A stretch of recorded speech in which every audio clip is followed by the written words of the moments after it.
Se você quer entender de uma vez por todas a diferença entre prevalência e incidência, vem comigo nesse vídeo que eu vou te mostrar. Eu sou a professora Dani Bertol e vamos falar então de medidas de frequência, que é a prevalência e a incidência.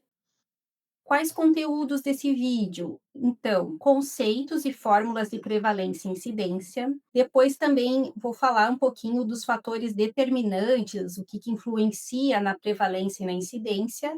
E, por fim, eu trago duas questões de prova de residência em medicina preventiva, concursos da área da saúde, sobre esses assuntos, né, prevalência e incidência. Conceito, então, de prevalência. Relação entre casos existentes e a população em um determinado período de tempo, independente de serem casos novos ou antigos. Então, isso é bem importante, né? Para prevalência, a gente considera os casos antigos e os novos. E ela é obtida, então, de estudos transversais, que é aquele estudo onde a gente tem analogia com uma fotografia, faz um corte.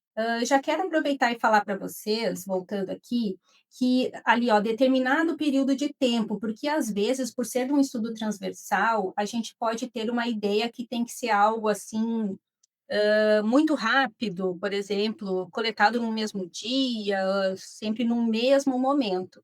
Mas a gente pode ter a prevalência de um ano ou mais de um ano também, quando a gente determina, fixa esse tempo, a priori.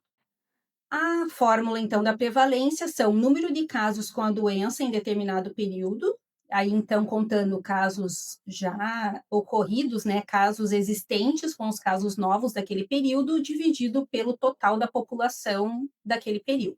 Conceito de incidência é a proporção de indivíduos previamente sem a condição clínica de interesse e que venha a desenvolver em um determinado período de tempo. Então, no nosso numerador da incidência, vão ser só os casos novos, que vão ter o desfecho no período determinado pelo estudo. E é obtida, então, em estudos de corte, justamente porque no estudo de delineamento corte, no início do estudo, ninguém pode ter o desfecho de interesse, por isso a gente consegue determinar só os casos novos, que é a incidência.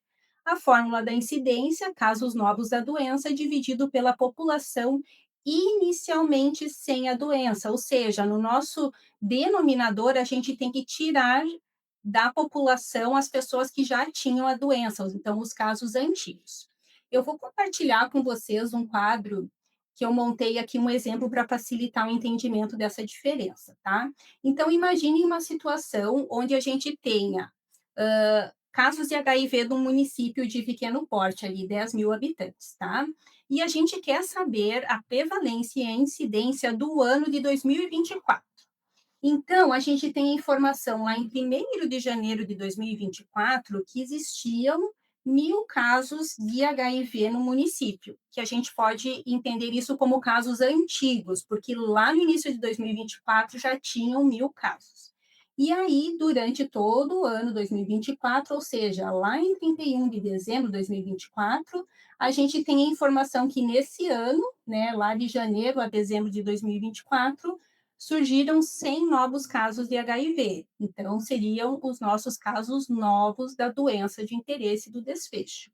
E o total da população, então, 10 mil habitantes. Colocando na fórmula da prevalência, a gente teria 1.000, que são os nossos casos antigos, mais 100, que são os casos novos. Então, numerador, casos antigos e novos, dividido pelo total da população lá do período, que é o ano 2024. Isso daria 0,11, ou seja, 11% seria a prevalência de HIV no ano de 2024 nesse determinado município. A incidência, então, o que seria incidência? Lembram lá, são os casos novos, então a gente tinha 100 casos novos em 2024, dividido pela população inicialmente sem a doença. Então, se eu tenho 10 mil habitantes no município e 1.000 já tinham HIV, eu tenho que tirar, né, da população os 1.000, porque não pode ter a doença no início do estudo. Isso daria 0,01, ou seja, 1%. Então, nesse exemplo, eu teria uma prevalência de 11% e uma incidência de 1%. Bom, aqui então, alguns fatores que determinam, que influenciam na prevalência e na incidência, para ajudar a gente a entender um pouquinho mais a diferença entre elas, e também cai muito isso em questões de prova de residência médica, na medicina preventiva e concursos na área da saúde, também residência multiprofissional.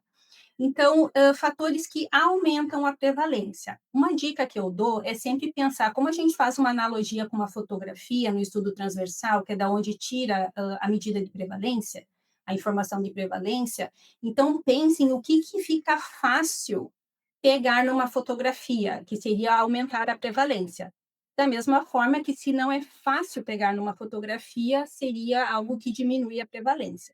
Então, uma doença que tem alta duração, né, uma doença crônica, é mais fácil de eu pegar numa foto, então isso ajuda a aumentar a prevalência. Uma doença que tem alta taxa de diagnóstico, né, diagnósticos bem acurados, também vai aumentar o número de casos, então também aumenta a prevalência, é mais fácil de eu pegar na fotografia. E esse aumento também da taxa de diagnóstico, né, diagnósticos mais acurados, também vão aumentar a incidência da doença, que são os casos novos. Fatores que reduzem a prevalência, alguns exemplos. Então, uma doença que tenha alta taxa de mortalidade, porque é mais difícil pegar numa fotografia se as pessoas morrem bastante daquela doença. E também altas taxas de cura, da mesma forma, né? Então, curou, lembrando que o conceito de prevalência e incidência, quando a gente fala em questões de concurso, a gente está falando de dados populacionais, tá? Então, mortalidade, cura-se no momento do estudo, a pessoa já está curada ou foi a óbito, aí não conta como a prevalência da doença. Agora falando um pouquinho de incidência, né, então, fatores que aumentam a incidência, por exemplo, quando o tempo do estudo é longo, alto tempo de estudo. Então aqui eu deixei uma observação que é bem importante para se pensar, tanto para desenvolver um estudo, quanto, quando você estiver resolvendo uma prova com essas, temáticas, que é importante que o pesquisador tenha claro quanto tempo ele precisa acompanhar esses participantes para a ocorrência do desfecho. Então, aqui até tem um exemplo que é a associação do uso de estatina com o desenvolvimento de neoplasias. Bom, neoplasias é uma doença crônica, então quanto tempo é necessário acompanhar as pessoas que usam, né, estatinas para comprovar que existe uma associação com neoplasia, sendo que a neoplasia é uma doença crônica. Então, precisa um longo tempo para não ocorrer do pesquisador chegar à conclusão que não existe associação, mas é porque ele não acompanhou o tempo suficiente. Então, voltando aqui, sim, fator que aumenta a incidência é quando a gente tem um tempo de estudo longo o suficiente para a ocorrência dos novos casos. Aqui eu gosto bastante dessa imagem aqui para entender coisas que influenciam na incidência e na prevalência. Então, pensar num tanque, tá? Num tanque cheio de água lá com a sua torneirinha pingando. Então, as gotas que já estão dentro desse tanque são os casos antigos. Então, casos já existentes que vão contar para a prevalência. Cada gotinha nova que cai aqui, fazendo analogia que cada gota é um caso novo, seriam os novos casos, então seria a incidência. Lembrando que a prevalência, a gente vai somar esses casos antigos, que é a água, as gotinhas que já estão dentro do tanque, mais os casos novos que estão entrando naquele período do estudo. E aí, o que, que determina, então, o que, que diminuiria, né, a nossa prevalência e também a incidência? Então, as curas, então, o que vai vazando desse tanque, né?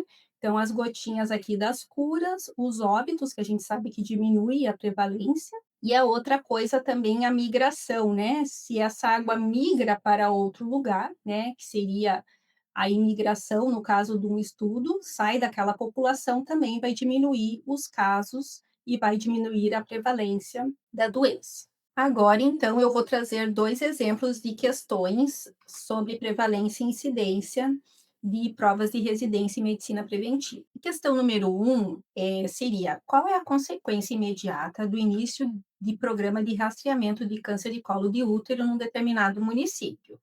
Então, lembram do que a gente conversou previamente. Então, aqui a gente teria um diagnóstico mais acurado, né? Um programa de rastreamento, mais diagnósticos sendo feitos.